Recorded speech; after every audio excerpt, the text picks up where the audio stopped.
বলুন তো ম্যাডাম, আমি তো এটাই বুঝতে পারছি না কেন আপনি ওই মেয়েটাকে এই হসপিটালে চাকরিটা দিলেন। তিতির তিতির আই ওয়াজ হেল্পলেস। আমার পক্ষে পুরো ম্যানেজমেন্টের এগেইনস্টে যাওয়া আমার পক্ষে পসিবল ছিল না। আর আমার এই হসপিটালে থেকে ইরিটেটেড হওয়া ছাড়া আর কিছু করা পসিবল হচ্ছে না ম্যাডাম। আমি কোনোভাবেই কোনো প্ল্যান এক্সিকিউট করতে পারছি না আদির সাথে। আপনি ভেবে দেখুন,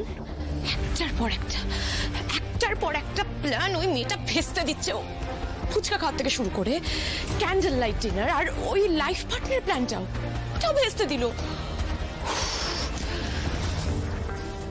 এই আয় আয় আয়, ওই তো আপনি এখানে কি করছেন? এখানে ফুচকা পাওয়া যাচ্ছে বলে তাই তো আমরা খেতে এসেছি। What?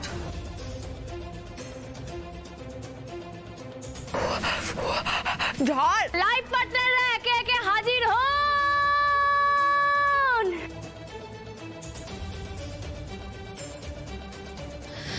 I'm sure, I'm 100% sure ওই মেয়েটা না ইচ্ছে করে এগুলো প্ল্যান করছে যাতে আমি আদির থেকে দূরে চলে যাই। তিতির তিতির রিল্যাক্স, কাম ডাউন। কে আনন্দী? ওর কতটুকু ক্ষমতা? এখানে তোমার যদি আদির সাথে কানেক্ট করতে অসুবিধা হয় তাহলে এই জায়গার বাইরে প্ল্যান বানাও। বাইরে? Are you sure? Yes dear, if needed আমি সাইকিয়াট্রিস্টকে দিয়ে বলিয়ে দেবো যে এই হাসপাতালের চার দেয়ালের মধ্যে সাফোকেটেড হয়ে তিতিরের পক্ষে রিকভারি করাটা ইম্পসিবল হয়ে যাচ্ছে। সত্যি ম্যাডাম, সত্যি এটা হবে? এটা অফকোর্স হবে। তারপর তুমি বাইরে গিয়ে আদির সাথে ডিনার করো, সিনেমা দেখো। আনন্দিত তখন তোমাদের মাঝখানে শিং বলাতে পারবে না। That is my guarantee. Excellent idea madam. কিন্তু আদি রাজি হবে ম্যাডাম? হতে বাধ্য। তুমি চিন্তা করো না, I am taking that responsibility. আমি ম্যানিপুলেট করে আদিকে বাধ্য করব যাতে ও তোমার সাথে বাইরে যায়।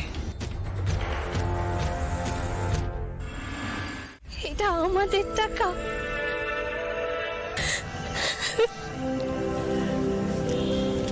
আমাদের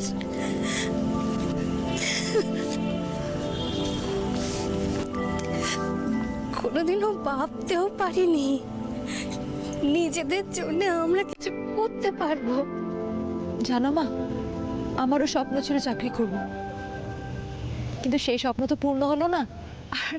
আর আমি ভুলেও গেছিলাম জানো। কিন্তু আনন্দী আমাদের সেই রোজগার করার স্বপ্নটাকে না পূর্ণ করেছে।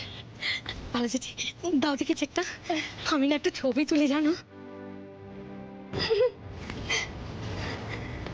জানো আমার কত কত বন্ধুরা সব বড় বড় চাকরি করে। আমার বাবা মা তো কোনোদিনও ভাবলোই না যে আমিও চাকরি বাকরি করতে পারি। আর তারপরে তো বিয়ে হয়ে গেল। তবে যাই হোক, হলে তো নিজের রোজগার। হ্যাঁ দিদি, শুনলি দিদি, শুনলি? যা কখনো ভাবতে পারেনি সেইটে তুই আজ করে দেখালি। আচ্ছা না তুই যেটা আজ করে দেখালি সে তো 7 রাজার ধনের থেকে অনেক বেশি রে। এটা আপনি একদম ঠিক কথা বলেছেন মা। আনন্দী আমাদেরকে 7 রাজার ধন এনে দিয়েছে আজকে। আমাদের মেয়েটা তো এমনই, সাক্ষাৎ অন্নপূর্ণা। সত্যি তো, আনন্দী আমাদের নতুন জীবন দিয়েছে। নাহলে তো সেই অন্ধকারেই পড়ে থাকতাম বলো, জানতেই পারতাম না যে আমরাও পারি। খুব ভালো থাকিস মা, খুব ভালো থাকিস।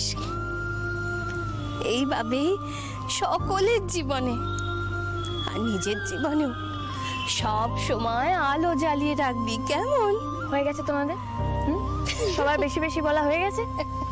আচ্ছা একটা কথা বলো তো, এই যে মা যদি এত ভালো ভালো রান্না না করতো, সুমনাদি যদি এতটা রিস্ক নিয়ে ছেলে সেজে খাবার ডেলিভারি না দিতে যেত, আর এই যে আমাদের ম্যানেজার যদি সব সময় এই আমার বোনটি আর কাকিমণির উপরে নজর রেখে সবকিছু ম্যানেজ না করতো, আর তনুশ্রীদি যদি কড়া দৃষ্টি দিয়ে সবটা অপারেট না করতো, তাহলে কি এত কিছু সম্ভব হতো?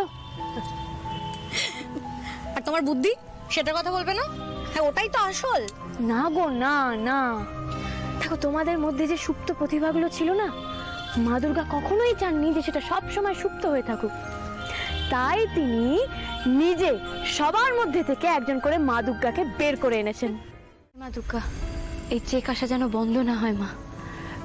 চারপাশে তো আমাদের সবাই শত্রু, তুমি তো সবই দেখছো মা। কেউ আমাদের সাথে নেই, কিন্তু তুমি আমাদের সাথে আছো।